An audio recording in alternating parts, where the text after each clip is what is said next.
Hi friends, welcome back to my channel. இன்றைக்கி இந்த வீடியோவில் நம்ம என்ன பார்க்கலாம் அப்படின்னா, தக்காளி அறுவடை. ஒரு சென்ட் இல்லை 2 சென்ட் இருந்தால் போதுங்க. நம்ம வீட்டுக்கு தேவையான தக்காளியை நம்மளே அறுவடை பண்ணிக்கலாம். காய்கறி மார்க்கெட்டில் போய் வாங்க வேண்டிய அவசியமே கிடையாது. இப்போ இந்த தக்காளி வளர்க்குறது எப்படி, நான் என்னென்ன ஃபாலோ பண்ணேன் அப்படின்னு சொல்லிட்டு உங்கள்கிட்ட ஷேர் பண்ணுறேன். உங்களுக்கு யூஸ்ஃபுல்லாக இருக்கும்னு நினைக்கிறேன். யூஸ்ஃபுல்லாக இருந்தால் லைக் போட்டு ஷேர் பண்ணுங்கள். வாங்க இப்போ வீடியோக்குள்ளே போகலாம். மொதல் விஷயம் என்னன்னு பார்த்துக்கிட்டிங்கன்னா, தக்காளி, மிளகா, கத்திரிக்காய் இந்த 3ம் விதையை தூவி அதை ஒரு நாற்று வளர்ந்ததுக்கப்புறம் வேறு இடத்துல பிடுங்கி நட்டணும் நம்ம. அதனால் ஒரு இடத்துல நம்ம மொத்தமாக தக்காளி விதையை தூவி முளைக்க வச்சுக்கலாம். ஸோ ஃபஸ்ட்டு விஷயம் நம்ம விதை தேர்வு தான். நல்ல விதையை பார்த்து நீங்கள் தேர்வு பண்ணிங்கன்னா போதும். நம்ம கிளைமேட்டுக்கு நம்மளோட நாட்டு தக்காளி அந்த மாதிரி தக்காளிகளை நம்ம செலக்ட் பண்ணிக்கிட்டோம் அப்படின்னா நம்ம ஈல்டு அதிகமாக எடுத்துக்கலாம். 2வது பார்த்துக்கிட்டிங்கன்னா, ஒரு நல்ல இடத்த நீங்கள் செலக்ட் பண்ணணும். 1 சென்டாக இருந்தாலும் பரவாயில்ல, இல்லை 5 சென்ட் வரைக்கும் நீங்கள் உங்களோட தேவைக்கு ஏற்றாப்புல போட்டுக்கலாம். ஆனால் நல்ல வெயில் படுற இடமா இருக்கணும். நல்ல மண் வளமான மண்ணாக இருக்கணும். தக்காளிக்கு கண்டிப்பாக வளமான மண் தான் நம்மளுக்கு நல்ல அறுவடை கிடைக்கும். நிழல் வெல்ற மாதிரி பகுதிகளெல்லாம் செலக்ட் பண்ணிடாதீங்க. தக்காளி வளர்ந்துக்கிட்டே போகும், காய் இல்லாமல் போயிடும். நல்ல வெயில் படுற இடத்துல மட்டும் வைங்க. 3வது பார்த்திங்கன்னா, நல்ல வளமான மண்ணாக இருக்கணும். இந்த தண்ணி தேங்குற மாதிரி இருக்கிற மண்ணெலாம் இருக்கக்கூடாது. நல்லா தண்ணி வடிகிற மாதிரி இருக்கிற மண் செலக்ட் பண்ணிக்கோங்க. அதோடு சேர்த்து நீங்கள் உரம் ஏதாவது ஆட் பண்ணணுன்னா ஆட் பண்ணிக்கலாம். இயற்கை உரமாக இருந்தால் இன்னும் பெட்டர். 4வது பார்த்திங்கன்னா, எப்படி தண்ணி விடணும் அப்படின்னு பார்த்தீங்கன்னா, ரொம்ப வாட்டர் விடவும் கூடாது, அதே நேரத்தில் ரொம்ப காய போட்டுறவும் கூடாது. நார்மலாக உங்களுக்கு அந்த மாய்ஸ்சர் இருக்கும்னு சொல்லுவாங்கள்ல, கொஞ்சம் அந்த சாஃப்டாக இருக்கிற மாதிரியே அப்படியே மெயின்டைன் பண்ணிக்கிட்டிங்கன்னா போதும் தண்ணி.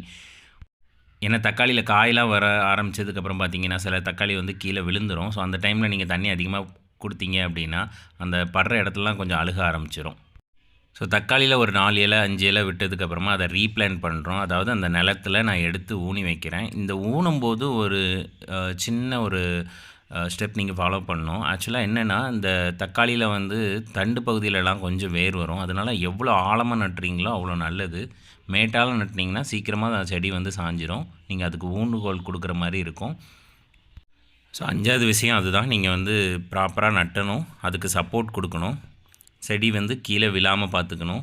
கொஞ்சம் வளர்த்தியாக இருக்கிற செடியாக இருந்தால் நீங்கள் ஒரு குச்சி பக்கத்தில் நட்டி கெட்டி கூட வச்சுக்கலாம். இல்லைனா மேலே நீங்கள் ஒரு கம்பு மாதிரி பலகையெல்லாம் அமைச்சிங்க அப்படின்னா இன்னும் பெட்டராக இருக்கும். ஆனால் நான் சின்ன இடத்துல தான் போட்டிருக்கேன் அப்படிங்கிறதுனால நான் எந்த விதமான சப்போர்ட்டும் கொடுக்கல, நல்லா ஆழமாகவே நட்டியிருக்கேன். 6வது ரொம்ப இம்பார்ட்டண்ட், இது தான் நல்லா கவனிக்கணும் நீங்கள். என்னென்னா, தக்காளியை பொறுத்த வரைக்கும் என்பிகே உரம் தான் போடுவாங்க. அதாவது நைட்ரஜன், பாஸ்பரஸ், அப்புறமா பொட்டாசியம். இந்த நைட்ரஜன் எதில் இருக்கும் அப்படின்னு கேட்டிங்கன்னா, நார்மலாக இந்த கொளிஞ்சி செடியிலலாம் இருக்கும், அதை கூட நீங்கள் போட்டுக்கலாம்.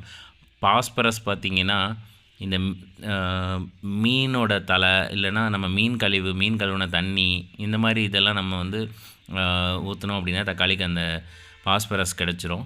கடைசியாக பார்த்திங்கன்னா பொட்டாசியம். அது நம்ம பனானா பீல், அதாவது வாழைப்பழத்தோல் இருக்குல்ல, ஸோ அதெல்லாம் நம்ம வேஸ்ட்டெல்லாம் நம்ம கொண்டு போட்டோம் அப்படின்னா நமக்கு ஈஸியாக அந்த சத்தம் கிடச்சிரும். 7வது ரொம்ப முக்கியமான பாயிண்ட்டு என்னென்னு பார்த்தீங்கன்னா, தக்காளி பூக்கிற சமயம் நீங்கள் சரியான சத்துக்களை கொடுக்கணும். இந்த டைம் கண்டிப்பாக உரம் ஆட் பண்ணணும். முக்கியமாக பொட்டாசியம் சத்து இந்த டைம் அதிகமாக இருக்கணும். அப்போ தான் காய் அதிகமாக பிடிக்கும். இல்லைனா பூ உறுத்த ஆரம்பிச்சிடும். 8வது விஷயம் பார்த்திங்கன்னா, பூச்சி ஏதாவது தாக்குதல் இருக்கா அப்படின்னு அப்பப்போ பார்த்துக்கணும். ஏன்னா ஒரு செடியில் வந்துருச்சுன்னா மொத்தமாக எல்லா செடியிலையும் வர ஆரம்பிச்சிடும். இங்கே பாருங்கள், இந்த மாதிரி இலைகள்லாம் சுருட்ட ஆரம்பிச்சிருச்சுன்னா உடனே அதை கட் பண்ணி போட்டுடணும். 9வது என்ன, ஈஸி தான். நம்ம மூடாக்கு போடணும். அதாவது தரை ரொம்ப காஞ்சிடக்கூடாது. அது மாதிரி நிறைய புல்லும் வளர ஆரம்பிச்சிருச்சு பக்கத்தில். ஸோ இந்த மாதிரி டைம் தான் நம்ம மூடாக்கு போட்டிருந்தோம் அப்படின்னா பக்கத்தில் புல் வராது. ஸோ புல் கட்டுப்படுத்தணும். அதோடு சேர்த்து நம்ம செடியை சுற்றி நல்ல காஞ்ச சருகு இந்த மாதிரிலாம் போட்டு வச்சு கூட மரத்தூள், மரத்தோட வேஸ்ட்டு, இலை, தலை, குப்பை இதெல்லாம் போட்டு வச்சுருந்தோம் அப்படின்னா அதிகமாக நமக்கு களை செடியும் கட்டுப்படுத்துகிறோம். செடிக்கு அதிகமாக தண்ணியும் நம்ம ஊற்ற வேண்டிய அவசியம் இல்லை. ரொம்ப கடைசி பாயிண்ட்டு 10வது, தக்காளி பழுக்க அதை பறித்து வச்சிடணும். நீங்கள் பறிக்காமல் விட்டிங்கன்னா ஒன்று வேஸ்ட் ஆகிடும், இல்லைன்னா மற்ற ஜீவராசிகள் ஏதாவது சாப்பிட ஆரம்பிச்சிடும். எக்ஸாம்பிளுக்கு கோழி அவ்வளோத்தையும் கொத்த ஆரம்பிச்சிடும். அது காயிலையும் கொத்தும், இல்லைன்னா கொஞ்சம் மண்ணில் படுற காய்கள் அழுக ஆரம்பிச்சிடும். ஸோ அதுக்கு வாய்ப்பு கொடுக்காமல் கொஞ்சம் நம்ம சப்போர்ட் கொடுத்துக்கணும். அப்படி இல்லைன்னா சீக்கிரமாக நம்ம பறித்து வச்சுட்டா இன்னும் பெட்டர். ஹார்வெஸ்ட் பண்ணுறது தான் நம்மளுக்கு இருக்கிறதுலே என்ஜாய் பண்ணக்கூடிய ஒரு டைமு. பாருங்கள், டெய்லி ஒரு 5-6 காய் வந்து காய்க்க ஆரம்பிச்சிச்சு. இது ஸ்டார்டிங் தான், இன்னும் நிறைய காய் இருக்குது. ஸோ இதில் நாட்டு தக்காளி, பெங்களூர் தக்காளின்னு சொல்லக்கூடிய இன்னொரு ஷேப் தக்காளி. ஸோ இந்த 2 வெரைட்டி நான் போட்டிருக்கேன். நாட்டு தக்காளி ரொம்ப நாள் கழித்து ஒருத்தங்கிட்டேருந்து வாங்கி ஆர்டர் பண்ணி போட்டு பார்ப்போம் அப்படின்னு சொல்லி போட்டு பார்த்தேன். நாட்டு தக்காளியும் காய்ச்சிருக்கு. என்ன ஒரு ப்ராப்ளம் அப்படின்னா, ப்ராப்பராக தண்ணி ஊற்றாமல் மழையை நம்பி அப்படியே விட்டதுனால கொஞ்சம் காய்கள் அதிகமாக காய்க்கலை. ஏன்னா மழை இந்த வருஷம் ஒழுங்காக இல்லை. மாதத்துக்கு ஒரு மழை அந்த மாதிரி தான் பெஞ்சிருக்கு எங்கள் ஏரியாவில். அதனால் கொஞ்சம் காய் கம்மியாயிடுச்சு. ப்ராப்பராக தண்ணி மட்டும் ஊற்றிருந்தேன் அப்படின்னா தக்காளியில் வந்து நல்லா அறுவடை பார்த்துருக்கலாம்.